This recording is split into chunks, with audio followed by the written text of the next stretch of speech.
Hello to all the comic fans, Marvel geeks, and all the nerds in between. Welcome to another episode of the new and improved Vigilante Vibes, where I give you all the Marvel discussions, theories, news without the toxicity that's become such a big part in the fandom. I'm your host, Megan Nicole, and today I have a very special guest.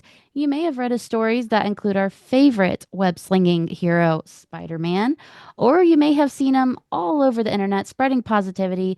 Please welcome TJ Miguel. Hey guys, hope everybody's doing well today. Thanks for having me, Megan. Thanks for coming on. I'm really excited. I can't believe we haven't done this for as long as we've known each other. Right, yeah, it's crazy to think I've already been on the Facebook page for at least a couple of years and been sharing my stories for almost as long. So but yeah, I'm just grateful we're doing it now. Absolutely. Yeah, it's exciting. So, why don't you tell our listeners a little bit about yourself? All right, so the condensed version, I guess, in terms of, and this may not be as creative as I'm trying to make it sound, but I'm a dad, and so my sense of humor may not be everyone's cup of tea, but. Now, I like to say you can get to know me pretty much by the two C's and the two S, or excuse me, had that wrong. Two F's and the two S's. Faith, first and foremost, is the first F. My Christian faith. That's pretty much what the most I consider the most important part of me. Followed immediately by my family. So I'm married with a couple young kids, and they are just the biggest blessings in the world. I absolutely just love every opportunity I get to spend with them. Um, and then the two S's, so sports, I grew up equal parts sporty guy and nerd. I'm not saying I was good at any sports in particular. Don't mistake that. But I grew up doing soccer, basketball, loved a lot of sports. But of course, the final S, as you may suspect, is Spider-Man. So, and it's funny too because I grew up, aside from Spider-Man, I grew up mostly a DC guy until the MCU films really kind of came into the picture. Like I knew who Captain America and Iron Man and so on were from seeing them in like the 90s crossover cartoons and stuff, but I never really knew them until the MCU. Like I knew like Superman and Batman and the Justice League and all that. So, but now Spider-Man though it managed to always be my number one guy. So that's stayed true. In fact, I would say that's only increased since I've been a kid. That's really cool. I didn't realize you were mostly a DC guy. Yeah, yeah. I basically grew up watching the '90s Spider-Man series, Hmm. Spectacular Spider-Man, and then like all the DCAU stuff. I didn't watch a ton of like Earth's Mightiest Heroes and a lot of the Avengers stuff until much later on, and even I still haven't seen as much as I would like. It's as Cap would say, it's on the list. But I'll get to that at some point down the road. I will say maybe it's my bias, but I do hope someday we see some X-Men writing from you because that's my team.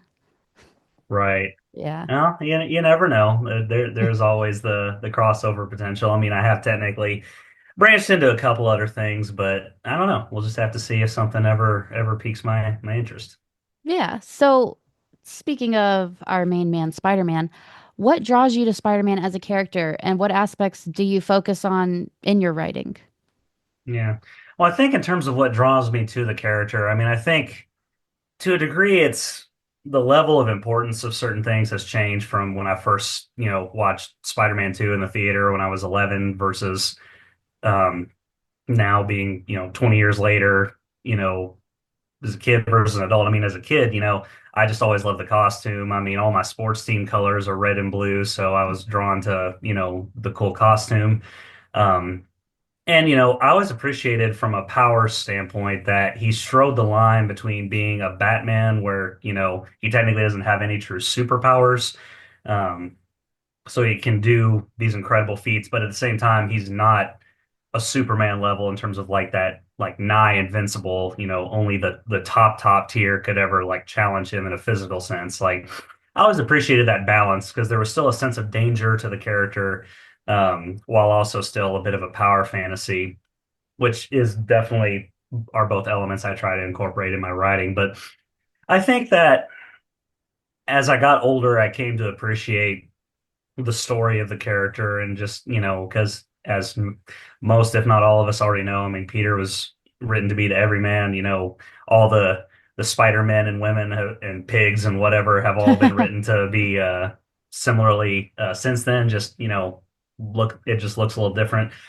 But I mean, I connect to Spider-Man. I mean, even as I got older, like on a spiritual level, like I think of Spider-Man 2, one big thing that's a huge thing in that movie, from at least from my perspective, is Peter's at a point, kind of what Uncle Ben alluded to in the first movie, where he talked about, you know, these are the years when a man changes into the man he's going to become for the rest of his life. Like he was at the beginning of that in the first film, and he's still very much in the thick of it in two.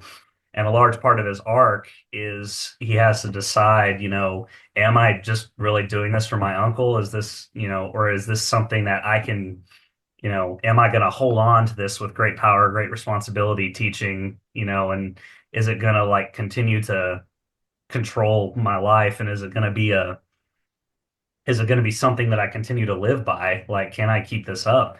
And excuse me, I think about that, like I alluded to, I grew up in a Christian home, and as I went away for college, for instance, I was in a similar position where I'm like, okay, I'm out on my own. I can make much more of my own choices now. It's like, am I going to, you know, still live by these same things that I was taught, by the people, the Uncle Bens in my life, the people close to me, the parents, the parental figures. So, and personally, I consider myself, I guess, to have arrived at a similar conclusion to where Peter does in that movie. So that's one reason among many that I always come back to that film as like the best Spider-Man film, Spider-Verse films included. Like as much as I love the breakthrough animation and I love the storytelling in those movies too, but that arc has just always resonated with me in particular. Just, the going from boy to man,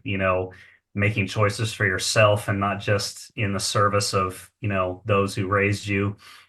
Um, so, but yeah, those are the big things. And so that only answers really half the question. So in terms of my what I try to incorporate, I mean, and we'll get into this more later, obviously, but I mean, there are so many great characteristics. I mean, Peter's sense of humor. I mean, he has always had a bit of a natural charisma, especially after he got his powers. Like his confidence level goes up. I think that's one thing the Spectacular Spider-Man does a good job of, is like Peter, even outside of the suit, is more confident. He doesn't flaunt it, obviously, in the same way that he does when he's in the suit, but I like that sense of confidence that he has, especially as he gets older. That his powers and his life experience give him. Um, and so the sense of humor and the just the love he has for those around him, especially his closest loved ones, which is also something else we'll get into. But like, I just love that he's, at his core is someone who, he's a guy who loves what he does, but at the same time, he's always fighting to go home and just, make it through every day. He doesn't have a rich trust fund to just bank on, but he has real responsibilities that we all resonate with. So I just try to embody that as best as I can. I like how you talked about what parts resonated with you the most with him, because that leads directly into my next question. Spider-Man is known for his relatability. How do you balance his superhero life with his personal struggles?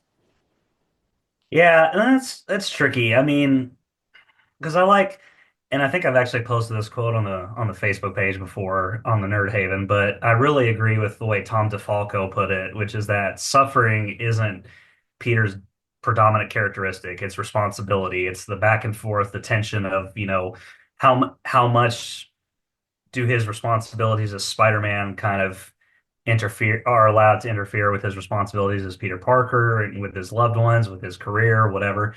And kind of the point that I've kind of come to in my head at least is that Peter Peter, as long as Peter is Spider-Man, he should never quite reach his full potential as himself, like in his everyday life. Like he could never be quite as good of a nephew or a scientist or a husband or whatever. Like it, but at the same time, that doesn't mean that, because it's easy to venture way too far down the other end. As we see everybody harps on the modern comics, but I mean this is a line that some writers have done a lot better than others since Stan Lee wrote Amazing Fantasy 15. I mean, venturing too deep into, oh, we're just going to make everything about Peter's life miserable because he's Spider-Man. And it's like, okay, because I mean, and there are some people that obviously like characters like that, but I think the majority of readers of Spider-Man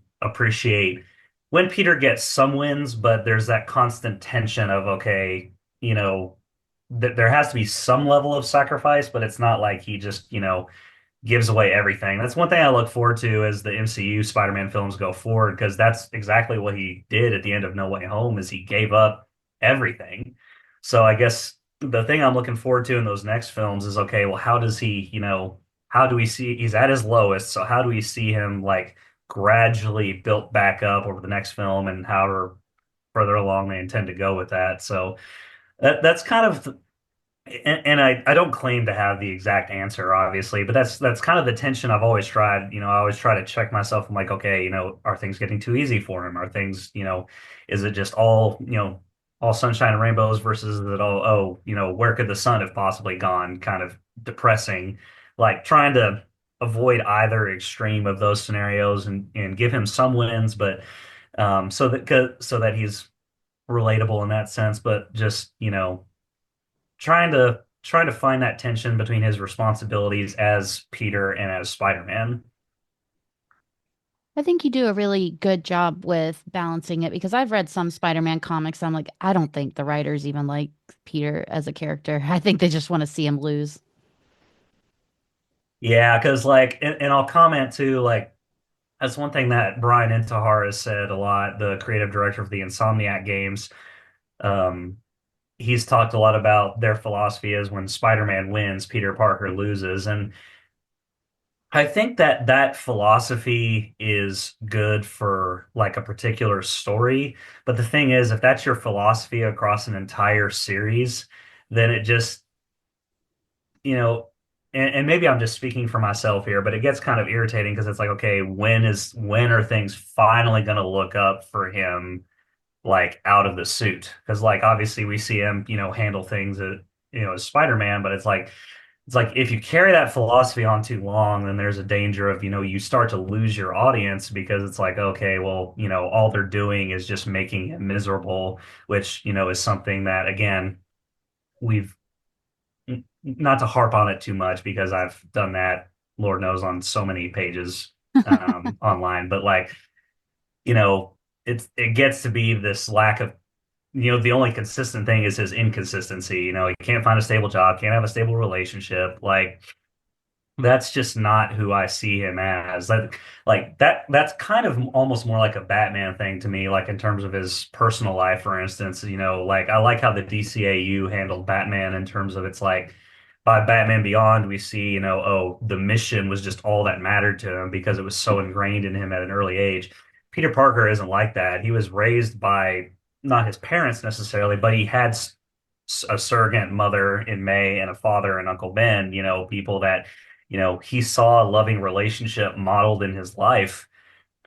And so he's a character who has always seemed to want that. So it's like, okay, you know, how much do you deny him that um, for the sake of tension, but avoiding where it gets just old and tiresome at the same time? So, but yeah, and I'm gonna be positive and negative towards certain properties, but at the same time, like I fully respect like, what they've done over in Insomniac with the Spider-Man games. I mean, they're some of my favorite um non-comic Spider-Man properties for sure. They really tap well into who Peter is, and honestly, they've got me into Miles just as much, maybe even more than the Spider-Verse films. So, which says a lot because I love those films too.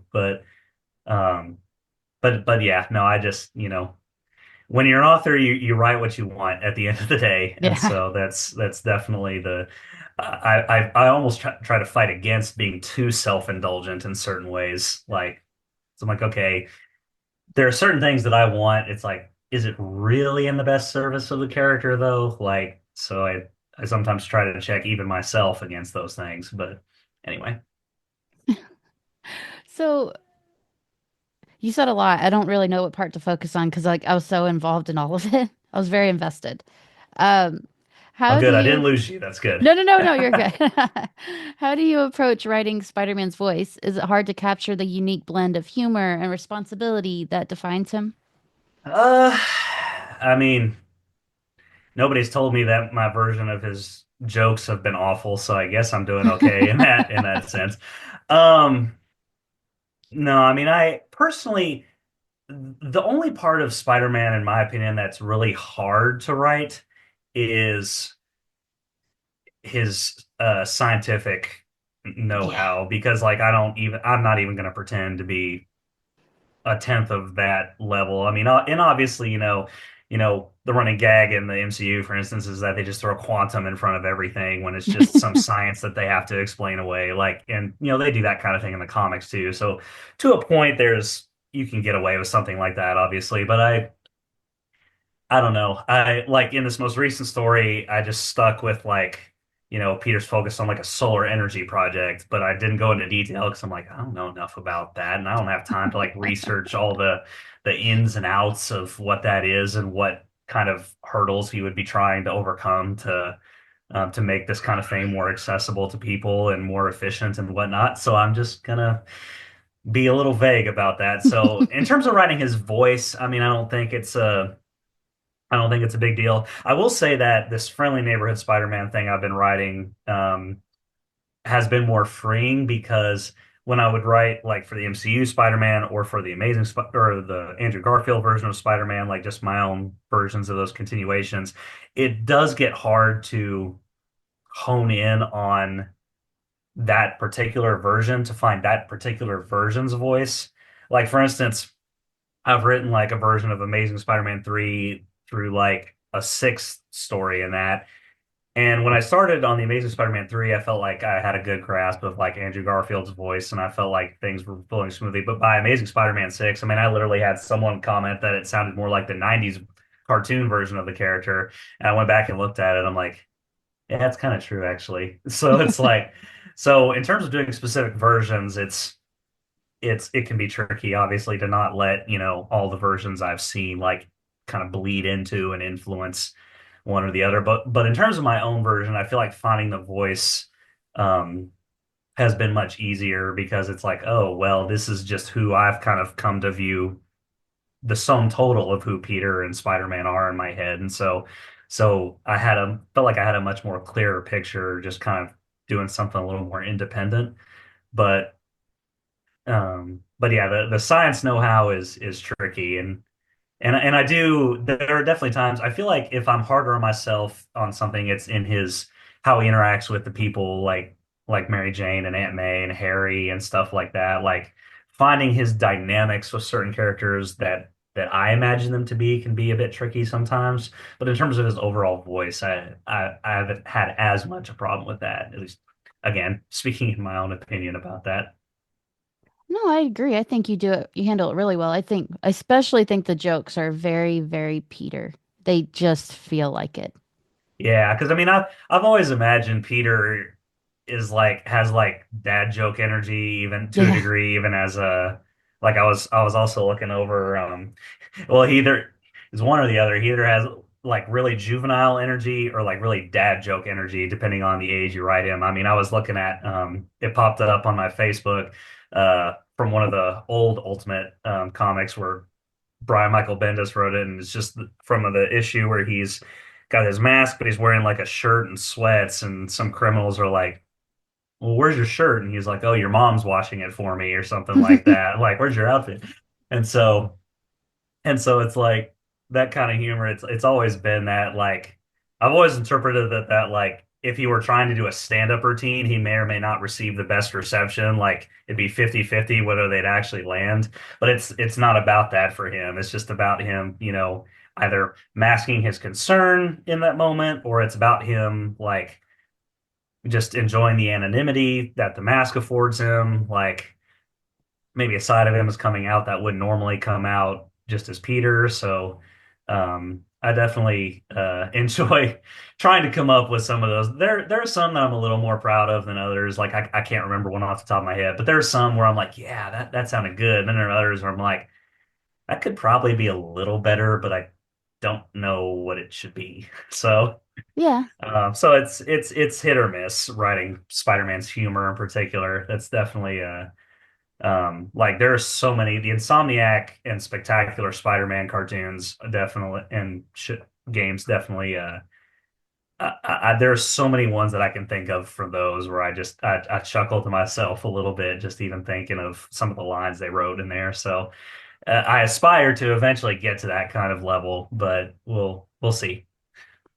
Yeah. Well, I think you're doing great so far. So, Well, I appreciate that. Thank you're you. welcome. How do you handle the complex relationships Peter has with people like Mary Jane or Aunt May or his other loved ones?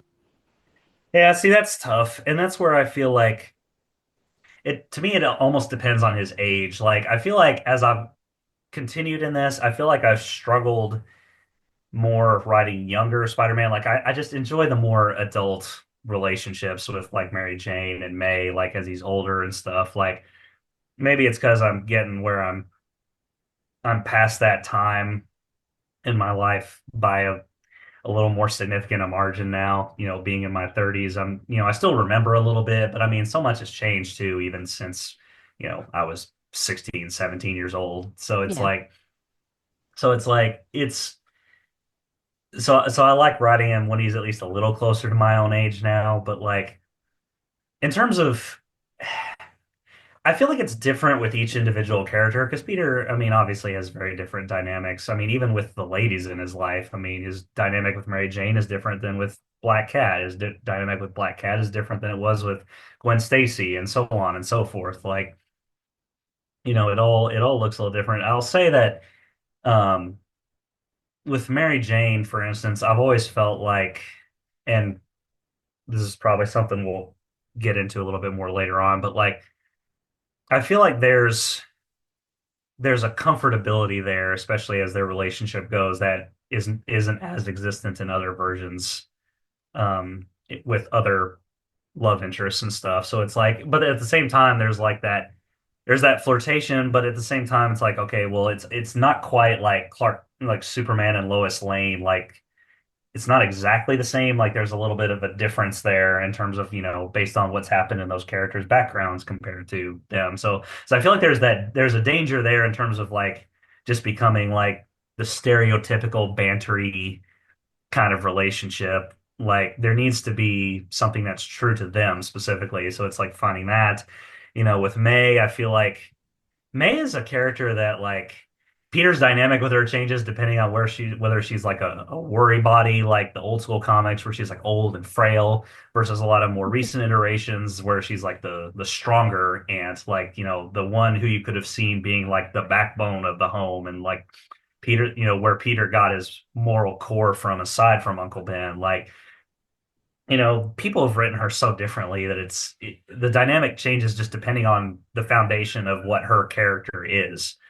So, and then with Harry, I mean, Harry's a character that I feel like has almost kind of gotten lost in a lot of recent Spider-Man stuff. Like he's just not, he's not in the MCU right now, as far as we know. I mean, his dynamic with Peter in the Amazing Spider-Man series and in two was, very hit or miss in terms of how well received it was. So it's like Harry's a character that I've almost had to like work to like with this original series I've been doing is a character I've had to like really work to find his dynamic with Peter, and flesh out like I was really inspired by the Insomniac games. I'll praise them for this. They made like my favorite version of Harry, like outside of the comics, maybe ever. Like I loved his the way they wrote them as having like somewhat similar interests, but Peter's still like the definitively smarter, more intelligent one. Harry's just kind of like the more like socially savvy Yeah. one.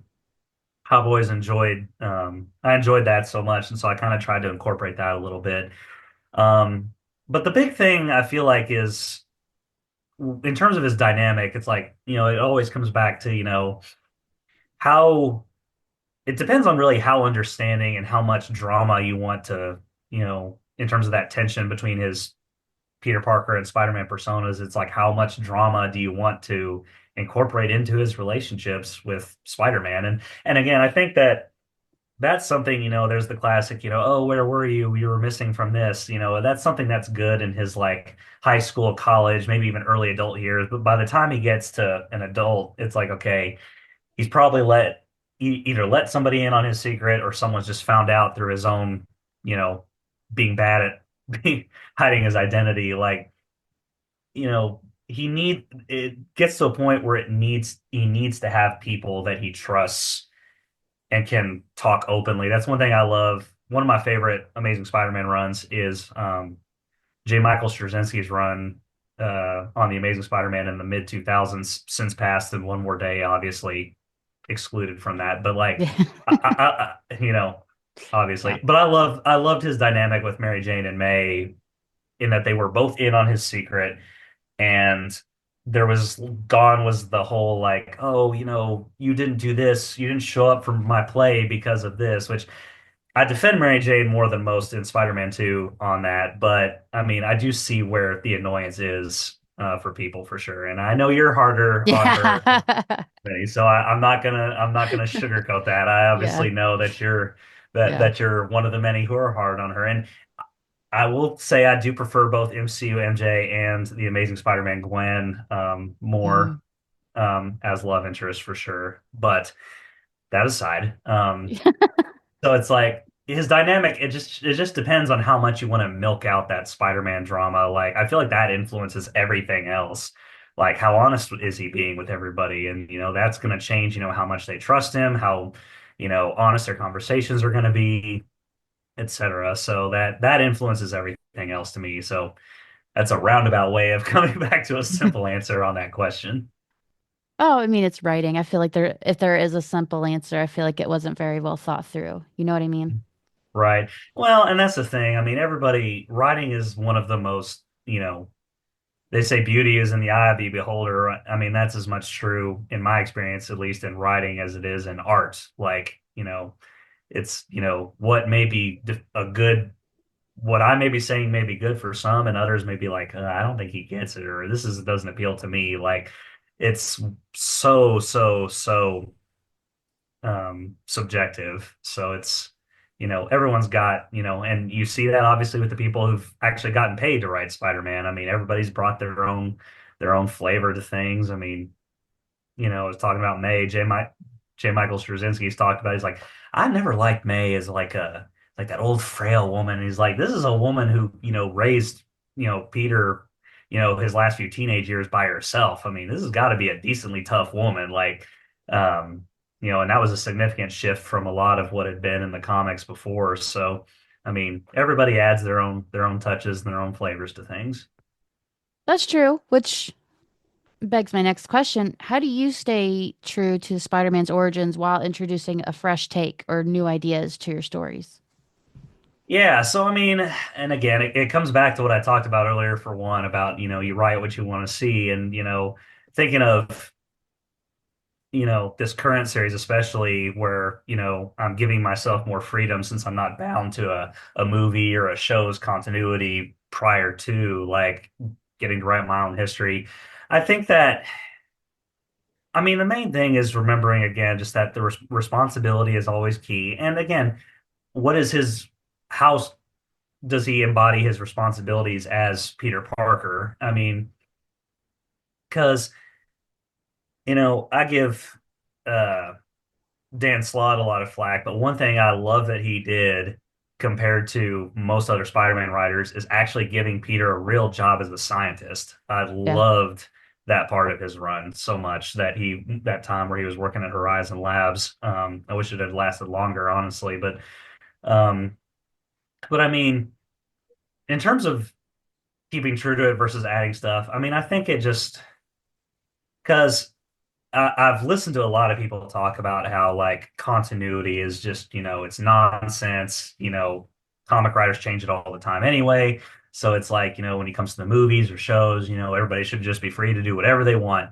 And Hmm. I think that's true to a point. I mean, there definitely needs to be some freedom for in different ways, but at the same time, I mean, there's a reason these characters have lasted so long, and especially a character like Spider-Man is because of that element of consistency regarding their persona, how they behave, what they stand for. So I think, making Peter a guy who, is at his core like, a decent person, but can still be a little bit, sometimes he's a little arrogant, sometimes he's a little, he gets angry easily depending on the situation. Like I feel like just inserting those little faults amidst all the good stuff on occasion is the big thing that keeps the character interesting. I feel like as long as you aren't afraid to have the good, the bad, and the ugly about the character in there, as long as it's not something that's like just going to drive people away. Like, there has to be some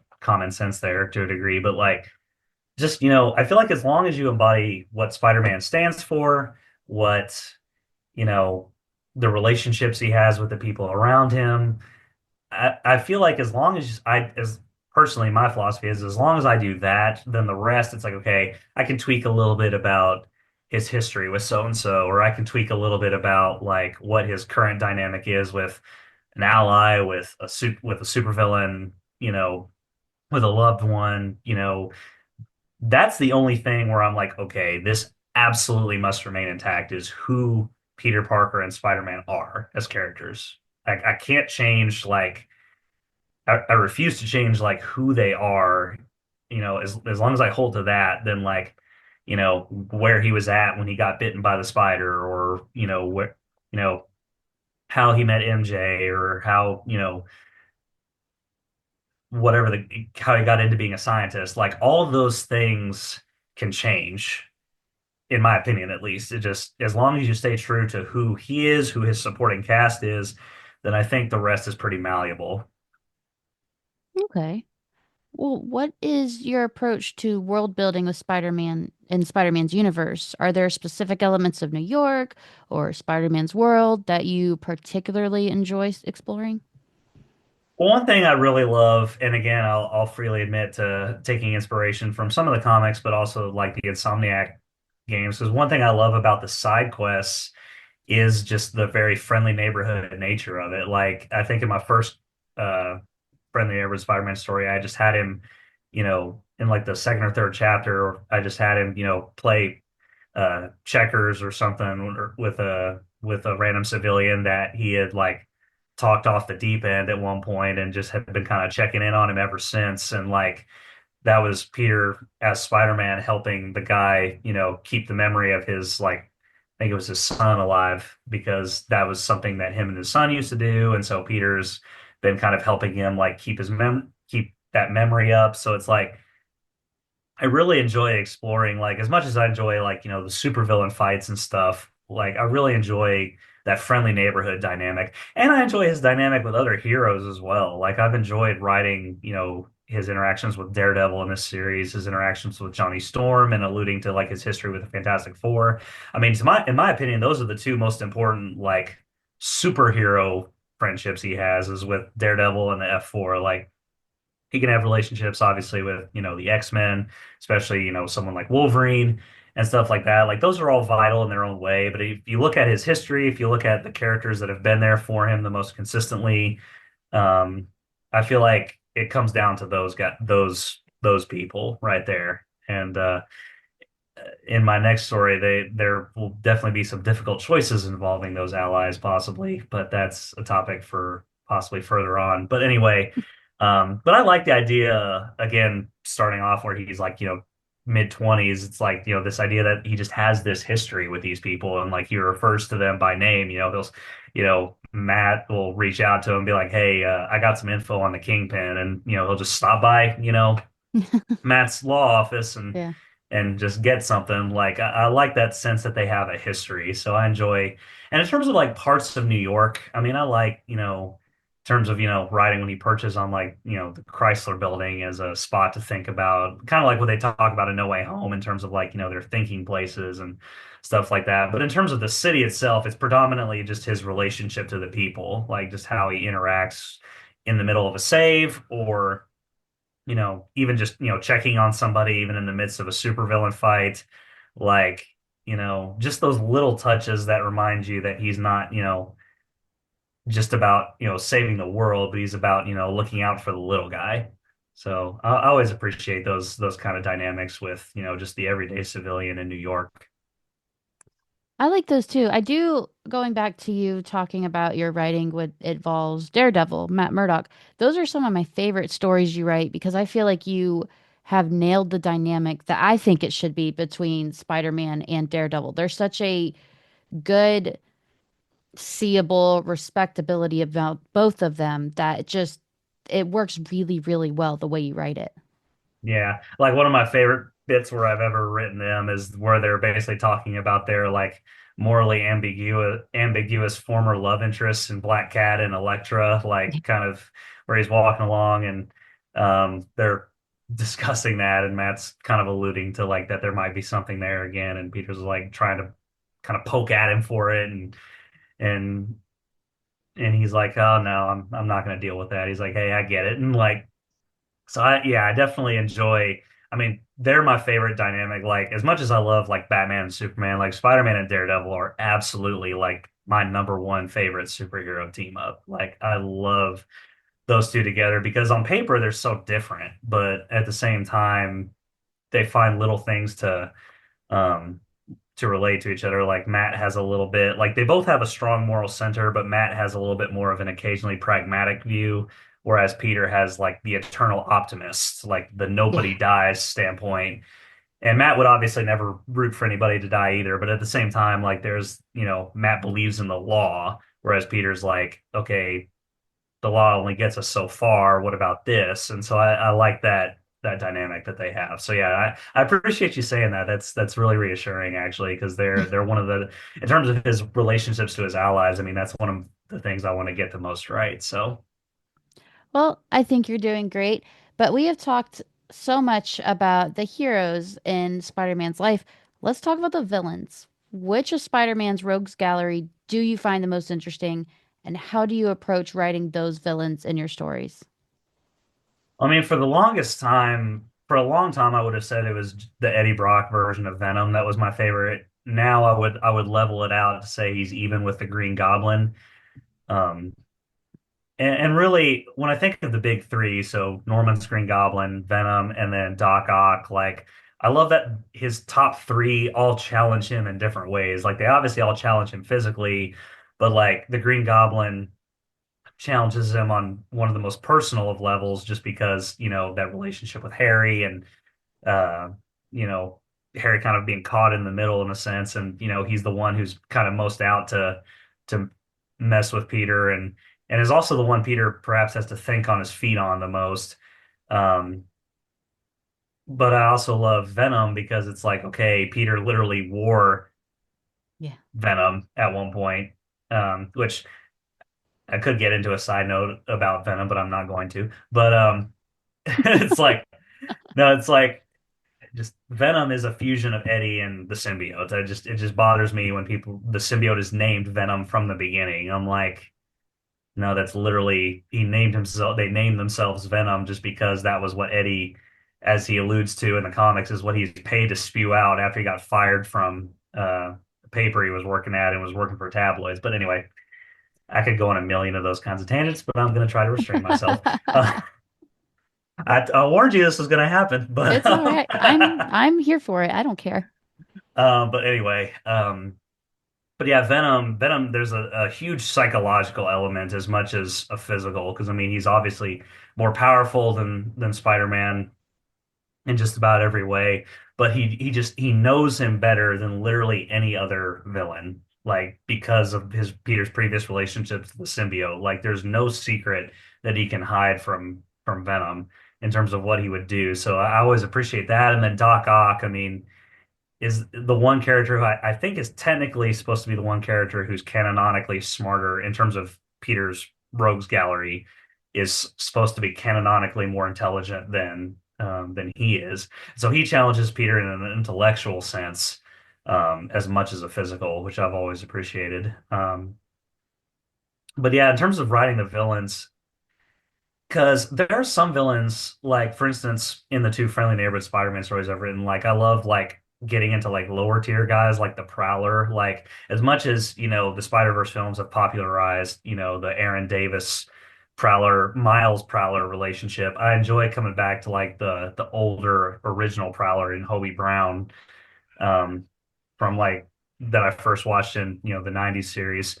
Um, I definitely really enjoyed doing that because he's a more like every man kind of like Peter is. He's a little bit more sympathetic. Whereas then you come to the Green Goblin, and it's like the Green Goblin is like the ultimate evil. Like, Norman Osborn may be sympathetic, but the Green Goblin persona is like everything. He's the Joker to Spider-Man's Batman. I mean, he's, Yeah.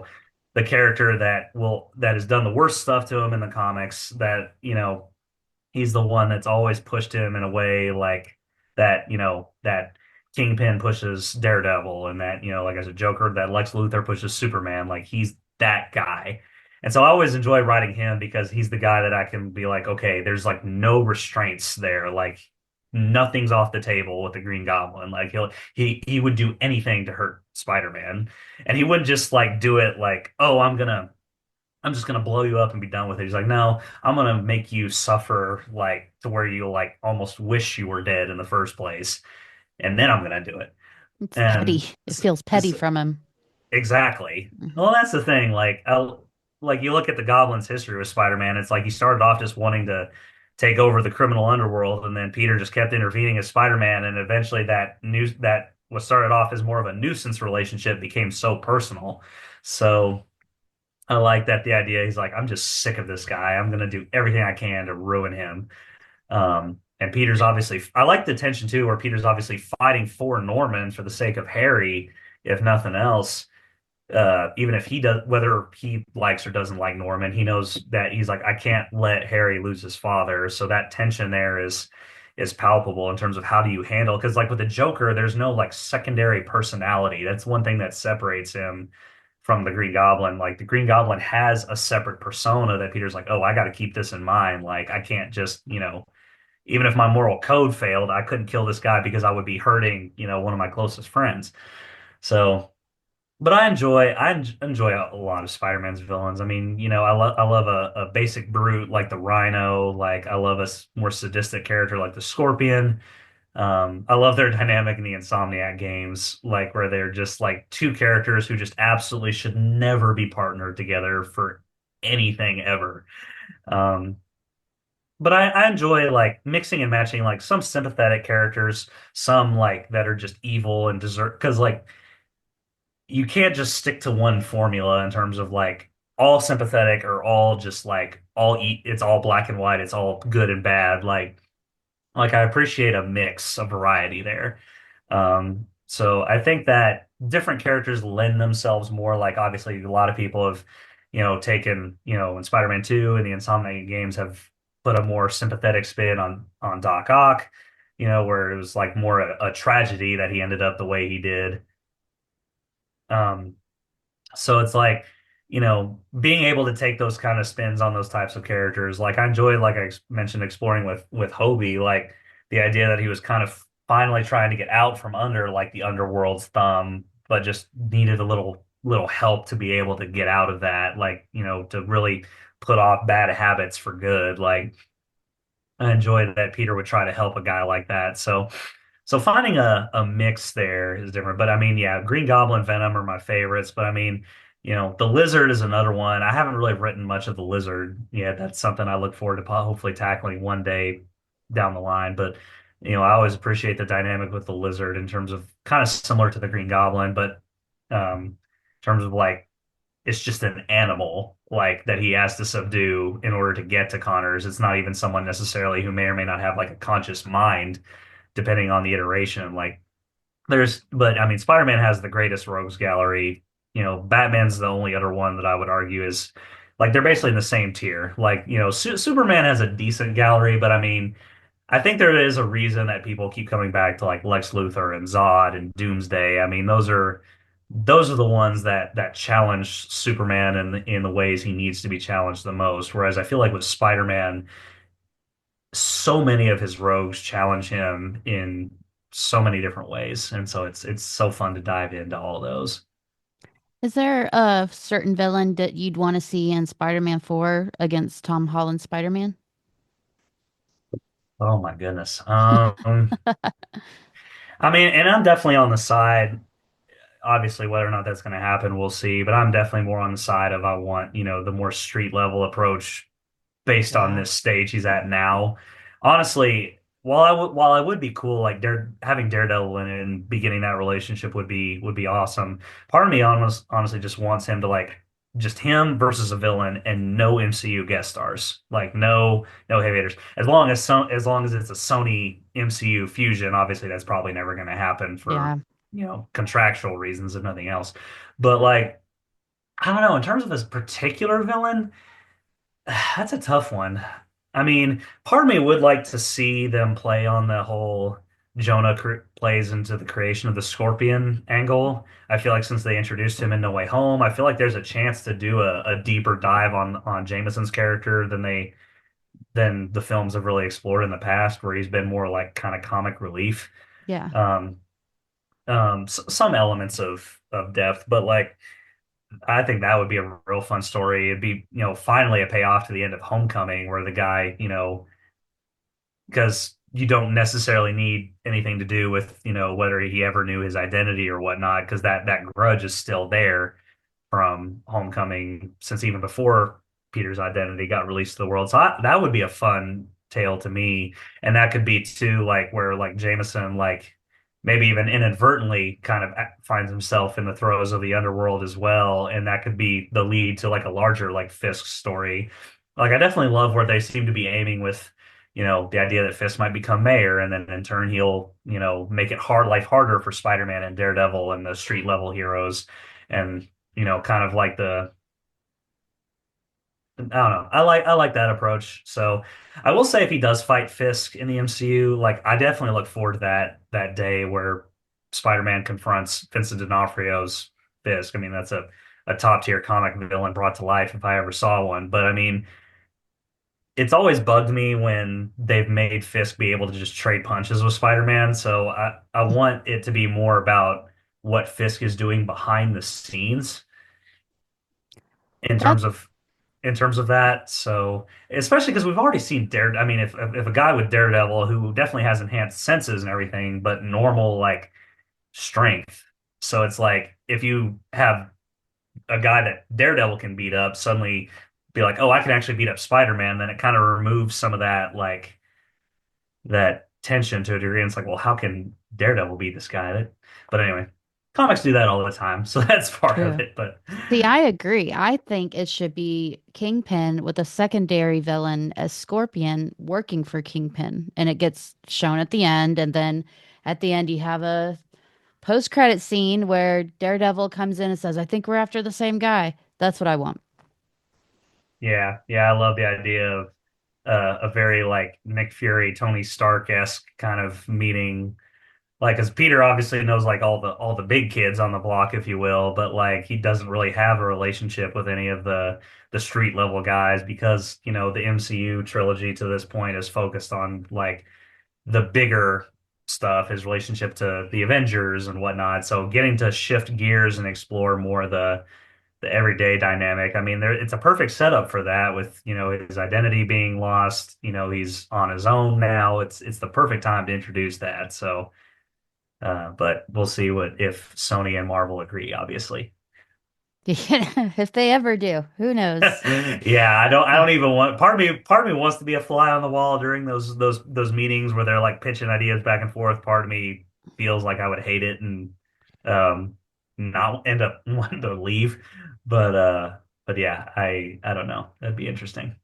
I do think something's going to happen with that soon enough because there's nothing really planned for after Craven, and they Yeah. canceled El Morte, so it's like, what do they have planned if they're Yeah. allowed to? I still say it was a huge missed opportunity. Like you could keep Tom Holland as cinematic Spider-Man, but capitalizing on Andrew Garfield's popularity. I mean, if they did like a big budget streaming series like one of the Disney Plus shows, I feel like a mini series just kind of continuing his story. So he's like kind of like the television Spider-Man Yeah. to Tom Holland's theatrical. I mean, I feel like that would be huge. Plus, they're at two very different versions of their lives, so they appeal to like Spider-Man fans, but also people of different, age groups and stuff. So, um, but anyway, I'm not the one getting paid the big bucks to make these choices. So what's my opinion count for? But I feel like our opinions should count for a lot as fans who want best for the character and not and I looking at it. agree. Yeah, we're not looking at it from a money perspective. We're looking at it for the good of the character. Yeah, and that's tough because I don't.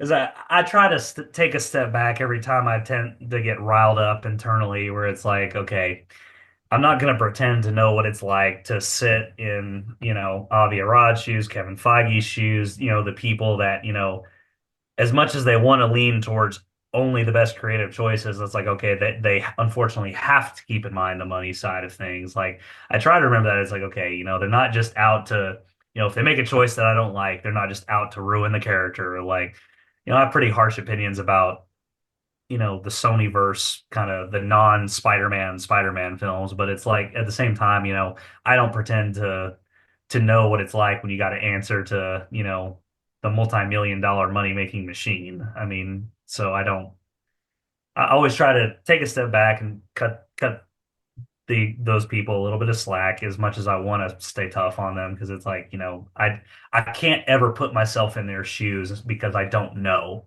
Yeah. So I try my best to do that. It's hard sometimes, but I definitely try to do my best with that.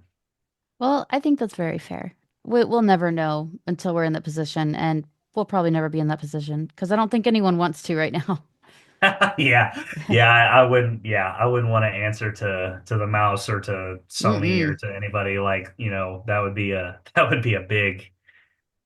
I can't even imagine the things where they'd tell me to do such and such. I'm like, I'd want to be like, no, like that's a terrible idea. But, you know, I mean, that's what got J. Michael Straczynski stuck with One More Day. I mean, that's, you got to do what they say, unfortunately, when you're on contract. And I can't even imagine if I got stuck with that. And like, no, here's the money you would have paid me for these last little bit. But Yeah.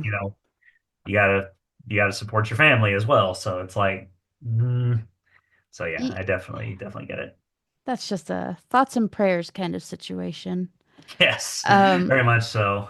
so That's my one thing. last, oh, go ahead. Oh, sorry, just a side tangent. That's one thing that I respect John Semper Jr. for, because in the wake of the calls, in the wake of the success of X-Men '97 and everyone calling for a Spider-Man '98 thing, like his response has been like, look, I need to have the freedom that I had for the most part in when I was making the original series to continue.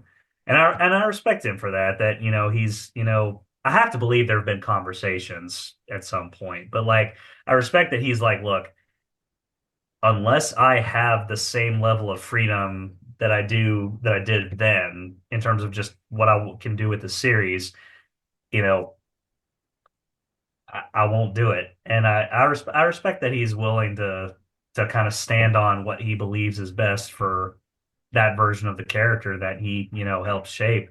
So I don't know. That was just a fun little thing. Yeah, I agree. But so we're coming to the end of what's been a very fun conversation. I could talk about Spider-Man all day long. So where can our listeners find you and your all your writing, everything? So yeah, I'm on Archive of Our Own and fanfiction.net as SpideyFan62. And if I remember correctly, I just got on Wattpad as well, finally. So I changed my name on there to I think it's SpideyFan 2024, I think was what I did there. So that's where you can find me on that. And obviously you can find me posting on the Nerd Haven page. I post my chapters pretty frequently.